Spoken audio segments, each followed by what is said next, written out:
Bismillahirrahmanirrahim. Assalamu alaykum, hürmetli görürmenler. İstiklal gündəlik xəbərlərimizi görüşlərini qarşılayırıq. Mən Abdullah Yalğun.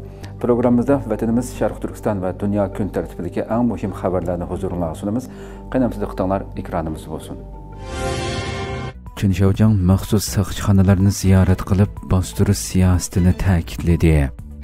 Atalmış Abdunum Rayonluq Partiya Komitetinin yeni sekretari, irqiy qırğınçılıq icraçısı Çinşaojiang 5 oktyabr Ürümçi şəhərindəki bir qism saqçıxanalarını ziyaret qılğan və atalmış muqimlikni qoğdaş terrorluqqa qarşı duruş namidagi bastırışlarını kuchaytirishni ta'kidlagan.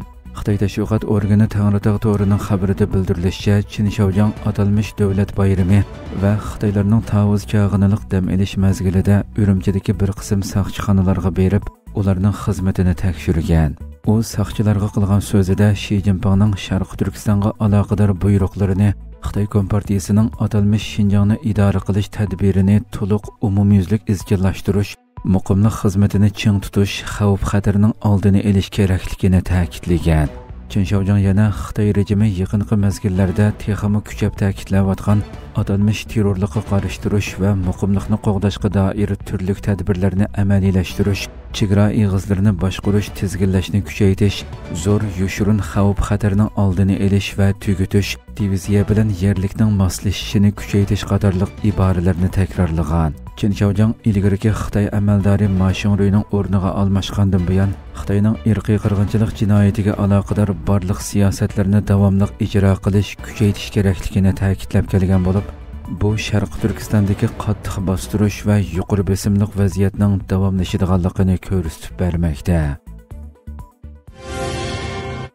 Yangi dokument Xitoyga qarshi qonun nizomlaridagi ig'ir yutuqni oshkorladi.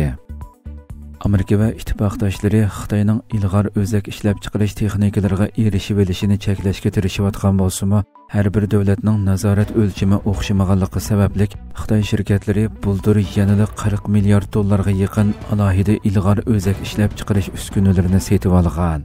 Reuters agentligining xabarida bildirilishicha, Amerika Avam palatasining Amerika-Xitoy strategik raqobat alohida komiteti 7 oktyabr e'lon qilgan dokumentida Amerika, Yaponiya va Gollandiya 3 davlatning eksport nizomlarida farq bo'lg'achqa, Amerikadan boshqa ishlab chiqaruvchilarning bir qism Xitoy shirkatlariga davomli uskuna sotib berganligini oshkorlagan. Dokumentda ko'rsatilishicha, Xitoy shirkatlari o'tgan yili ASML Tokyo elektron qatorliq dunyodagi eng chong 5,5 o'tkazgich ishlab chiqaruvchisidan sotib olgan uskunalarning umumiy miqdori taxminan 38 milliard dollarga yetib, 2022-yilga selishtirganda 66% oshgan.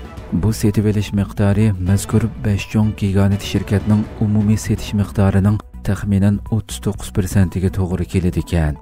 Dokumentda bu savdolarning Xitoyning ilg'or o'zak ishlab chiqarish sohasidagi raqobat iqtidorini kuchaytirib etadiganligi, shundaqla dunyoning inson haqlari va demokratiya sistemasiga cho'nqur ta'sir ko'rsatadiganligi haqida ogohlantirish berilgan.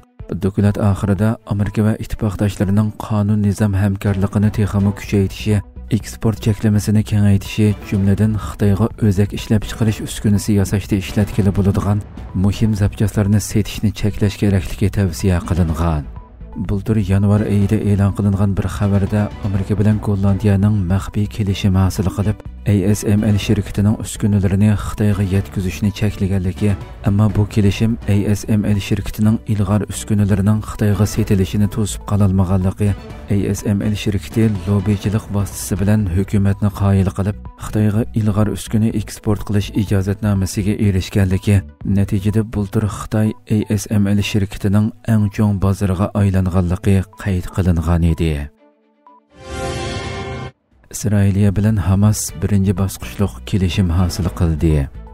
Amerika prezidenti Donald Trump Isroiliya va Hamasning yaqinqi haftalarda o'tirg'i qo'ygan G'azza kelishimining birinchi bosqichini qabul qilganligini, barliq isroiliyalik tutqunlarning qo'yib berilganligini aytdi. Trump çarşamba günü ijtimoiy taratquv hisobida e'lon qilgan bayonotida men Isroiliya va Hamasning tinchlik planimizning birinchi bosqichini qabul qilganligini faxrlanish bilan e'lon qilaman dedi. Misr davlat istixborot organlari bilan munosabatli bo'lgan Al-Qohira xabar qanali bugun kechda G'azza urush to'xtatish kelishimining birinchi bosqichini yo'lga qo'yishga oid barliq shartlar va mexanizmlar ustida bir kelishim hosil qilindi deb xabar qildi. Bayonotdan keyin Hamas kelishimni qabul qilganligini bildirib, Qatar, Misr va Turkiyaga tirishchanligi uchun rahmat aytdi. Hamas Telegramda e'lon qilgan bayonotida Hamas G'azzaga qarshi urushni oxirlashtirish, tajovuzchilarni chekindirish, insonparvarlik yordamining kirishi va asir almashtirishni kafolatlantiradigan bir kelishimning hosil qilinganligini e'lon qiladi, dedi.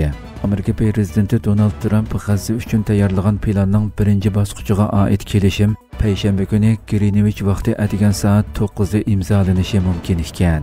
Reuters'ning ziyoratini qabul qilgan, ammo nom sharafining oshkorlanishini xohlamagan bir amaldorning bildirishicha, kelishim imzolangandan keyin G'azzada urush to'xtatish ijro qilindi ekan. Isroiliyaning Yerusalim pochtasi gazetasining xabar qilishicha, Qatar, Misr, Amerika va Turkiya G'azza tinchlik kelishimining kafolatchilari sifatida imzo qo'ygan. Bildirilishicha, Hamas kelishimning birinchi bosqichiga asosan 20 nafar hayot asirini 2000 ga yaqin falastinlik mahbus bilan almashtirdi ekan. Undan boshqa planga asosan hayotidan ayrilgan har bir Isroiliyalik asirning jasadi badaliga Isroiliya G'azzadan 15 falastinlikning jasadini qaytarib berdi ekan.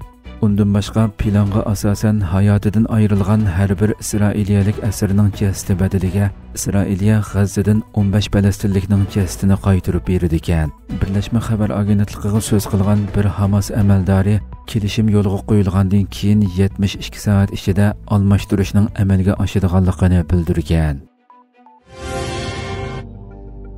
Hurmatli ko'ruvchilarimiz, shunday qilib bugungi xabarlarimiz mush yerda oxirlashdi. Atigi programmamizni ko'rishguncha omon bo'linglar. Assalomu alaykum va rahmatulloh.